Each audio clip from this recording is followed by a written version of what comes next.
I swear the humidity is already coming through my house. I can feel that my hair has changed since I styled it and have not even stepped outside today. Today we're talking about the best foundations for mature skin. If you are over 40, this is going to be a great foundation reference for you because I am bringing you my 5 best foundations for mature skin, and I'm partnering with my great YouTube friends that are over 40, and they're bringing you their top 5 as well. So you're going to get a list of 15 foundations. All 3 of us have different skin types. I have combination skin with an oily T-zone. Risa from RISA'S makeup has oily skin, and ELLE'S has dry skin. Each of us are going to be giving you foundations with different coverage levels as well as various finishes, so you can get a nice comprehensive list of foundations that might work for you. I focus a lot on combating my oily T-zone while not accentuating the dry areas of my skin, but I have some great options here for dry skin as well as oily skin. I think this ultimate over 40 foundation guide is going to bring a lot of value for you. If you enjoy these videos, please leave me a comment down below and we can do something like this in the future. If you have ideas, leave that down below as well. If this is your first time here, I would love it if you would hit that subscribe button and become part of the family. And if you're not familiar with me and my skin type, I have combination skin with an oily T-zone, and I live in probably one of the most hot, humid areas in the United States. I live in New Orleans. I want to tell you a little bit about the ladies that I'm partnering with in case you're not familiar with them. If you already follow me, you like down-to-earth, easy to do makeup that anybody can do, even if you're busy or lazy or whatever, and you will like the ladies that I'm partnering with because they do very similar types of content. So RISA'S makeup lives in Las Vegas, which is another very hot area, although it's dry, and she has oily skin. Risa and I are great friends. We talk pretty much every single day in some form or fashion. And the reason for that is because she's just a genuinely nice person. And I feel like that is conveyed across the camera. You can tell that what she tells you is honest, and I love watching her instructional videos because they're easy to follow. She's a makeup artist and she teaches well. Her content is relatable. She throws in some fashion every now and then. She, like myself, is in her mid-40s and both of our sons graduated this year, so we're kind of on the same path with each other. And I just find I get a lot of value out of her content, and I think you will too. So definitely go check out her video, check out her 5 best mature skin foundations, and go follow her as well. ELLE'S is someone who I have collaborated with several times as well. We also talk outside of YouTube, and she is in a milder climate than both Risa and I and has dry skin. I know a lot of you have dry skin and will appreciate that perspective. She tells it like it is in her videos. You're going to get a lot of great information, especially with skincare from Elle, and I think that's important when you get to be our age. She just turned 40 this year, I believe. She has a lot of knowledge as far as anti-aging, which I think is really great. She has been a celebrity makeup artist and she's an esthetician, and I think you'll get a lot of information from Elle as well. So head over there too, check out her 5 foundations for dry skin, and subscribe to her channel. Okay, before I get started, I have to tell you guys, this was really, really difficult for me because I have a lot of foundations that I really like. And I will tell you also that Risa has one of my top favorites in her video. I couldn't put it in here because we didn't want any overlap, and I have one of her top favorites in my video. I don't know if she's going to tell you which one mine is. You may have to just ask me in the comments and I'll tell you. I feel like I have a diverse price range here. I have a variety of coverages and finishes. I think this is a great resource all around for you guys. So I'm going to start out with the most affordable option, not on purpose, it's just the one that is closest to me. So this foundation is the one that I have on my face. So you can see what this foundation looks like on my skin, and this is just one layer. And I will insert pictures of all the other foundations as well. This is the Maybelline Fit Me Matte and Poreless Foundation. I am in the shade 128. All of my foundation shade matches are linked down below. I keep a running list on my blog for you guys. I feel like the camera kind of washes me out a little bit and I look a little bit lighter than what I really am. I am light medium in skin tone and I have warm undertones. There is also a dewy version of this if you have dry skin, and I hear it is really great as well. This gives a nice demi matte finish and medium to full coverage. This is the medium coverage and I feel like it really helps blur out my sunspots and cover up any redness that I have. It just gives a beautiful finish to the skin. It does help blur the pores. It applies very quickly and very easily. I do prefer to apply this with a damp beauty blender just because I like that coverage the best. Most foundations I do apply with a beauty blender.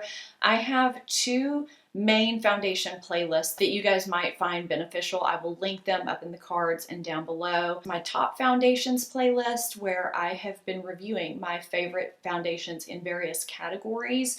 This is one of my favorites in the full coverage category because you can build it up to what is full coverage for most people. So you can see a little bit more about this in that video as well. And that's in my top foundations playlist. And I also have my foundation reviews or foundation road test playlist where I review foundations, and that is a good reference for people as well. I don't have to blot much with this during the day, and I find that when I do start to get oil breakthrough, I just don't look greasy, which is really nice. This isn't one that I reach for when I'm going to a nighttime event. I don't know why. I just feel like I need something that is a little bit more polished looking, maybe a tad bit more matte for nighttime. But this is a great daytime foundation if you want something that looks really nice, but it doesn't look like skin. I do have a couple of skin-like foundations in this video I'm going to show you in a little bit. It never looks cakey. It's a great work foundation. I feel like the quality in this drugstore bottle could very much be high-end. The one thing that I don't like about this is there's no pump. It's kind of messy. I am someone who typically puts my foundation on the back of my hand and then dips my sponge or brush into it. So I can do that. It just gets a little bit gunky. This is a great drugstore option if you are looking for a foundation that makes your skin look pretty and polished. And again, there are two versions. Let's talk about one of the skin-like foundations. I rediscovered this one this year when I did my blind foundation testing, and you can find that video in that top foundations playlist. There's a couple of videos where I talk about it, and that was when I basically just decanted my foundations into unmarked containers and started trying them all in various categories, and I had no idea what I was putting on my face, and I kind of figured out favorites from that. And it was surprising. I'm still kind of going through that. I haven't forgotten about it. I have some other categories to cover, but I had completely forgotten about Urban Decay Naked Skin until I did that blind foundation testing. And this came out on top in a couple of categories. I also talk about this in my everyday foundations video and my skin-like foundations video. This is very, very thin. It applies super, super quickly. It gives a beautiful airbrush finish, and it provides demi matte medium coverage to the skin. It's easily buildable, and it does give a skin-like finish. It's super pore blurring. It's long lasting. I'm talking 10 to 12 hours. I don't have to blot much with it during the day. This is one of the most perfect foundations that I own if I want something that is just going to make my skin look more beautiful. It does have a nice lightweight bottle. This is an acrylic plastic bottle and a pump. So it's great to travel with. This is a foundation that a ton of people talked about years ago, but hardly anybody talks about it now because it's been overshadowed by so many foundation launches, and it's a shame. You do have to shake it pretty well before you use it, and it's got like a little ball in there, so that's a little bit different. I am in the shade 4.0, and a lot of you with my skin tone have said that that is too dark for you, but it seems to work pretty well for me. Some shades lean pink. The shade lighter than this is a little bit too pink, and I think it's the 3.0, it's just way too light for me. This is a foundation that I think would work for many different skin types because it does give just such a beautiful finish to the skin. It never catches on my dry patches, and it just softens the look of my skin all around. I love this foundation. I just did a video on this very recently. This is the Este Lauder Double Wear. I know a lot of you knew this was going to be in this video. So this and the other foundation that's in Reese's video are the two foundations that I wear the most when I have an event at night, because they look so beautiful on the skin. So I'll just talk about the Este Lauder Double Wear right now since that's what's in my video. This is also in my top full coverage foundations video, as well as my bulletproof foundations video. This is great for long-lasting oil control as well. If you haven't seen my last video, the update that I did on how to apply Este Lauder Double Wear without looking cakey, you might be surprised at how thin it actually is, and it applies super quickly. This gives medium to full buildable coverage. If you apply it with a damp beauty blender in layers, you can get nice medium coverage with it, and it looks so nice on the skin. It doesn't look or feel heavy if you don't want it to. It looks great on the pores and lasts a really long time on the skin. I mean, all day, even in heat and humidity. The difference in this one and the one in RISA'S video is that this one gives a demi matte finish, and I do have to blot every maybe 4 to 5 hours with this, which isn't terrible, and it's not a greasy shine that I have to blot. I actually think that the intention of the name means that it wears a double amount of time instead of it looks doubly heavy on the skin. This is a beautiful foundation. The pump that I have on here is actually from a CoverGirl Vitalist Elixir foundation. You have to buy the pump for this separately. It's beautiful. I'm in the shade Dawn in the winter time and Rattan in the summertime. I truly see as many dry skin people loving this foundation as I do oily combination skin people.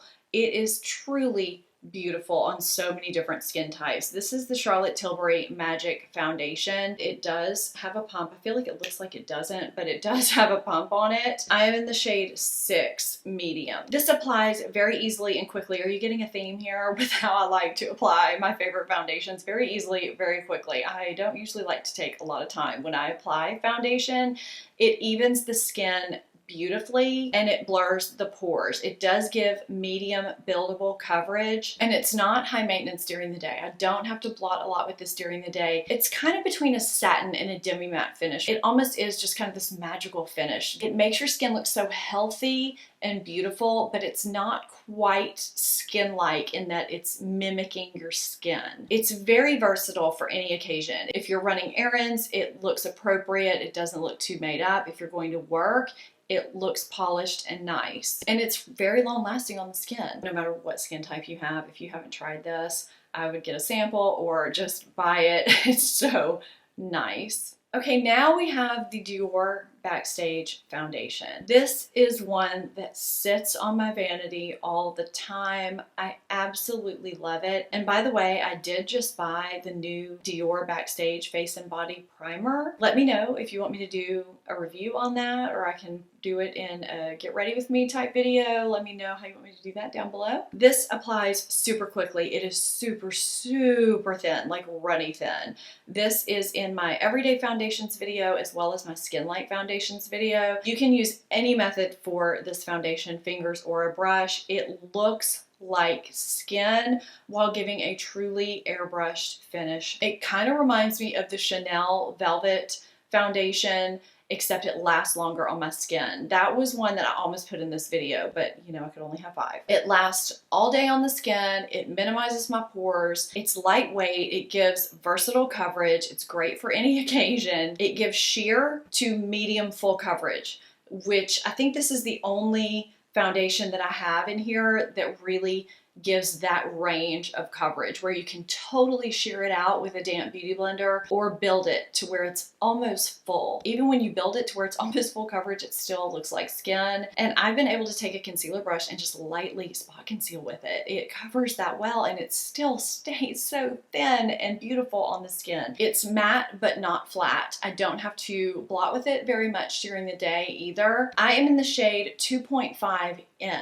You can see in my foundation road test of this that the shade works for me. I've had people tell me they're in my shade range that this is too dark for them. Again, I'm on the darker side of NC25. Haven't really tried the shade above, but this works for me well. This is such a great everyday throw on no-brainer foundation. And I do love that if I don't have a dampened beauty blender with me, I can just slap it on however I want. Let me know what your top foundation is for your mature skin. Even if you're not over 40, you know, you start showing signs of mature skin in your mid-30s, just that elasticity starts changing and everything. It's not the same as we were when we were in our 20s. So let me know your foundations down below. If you're not subscribed to this channel, please hit that subscribe button. I would love to have you here on a regular basis.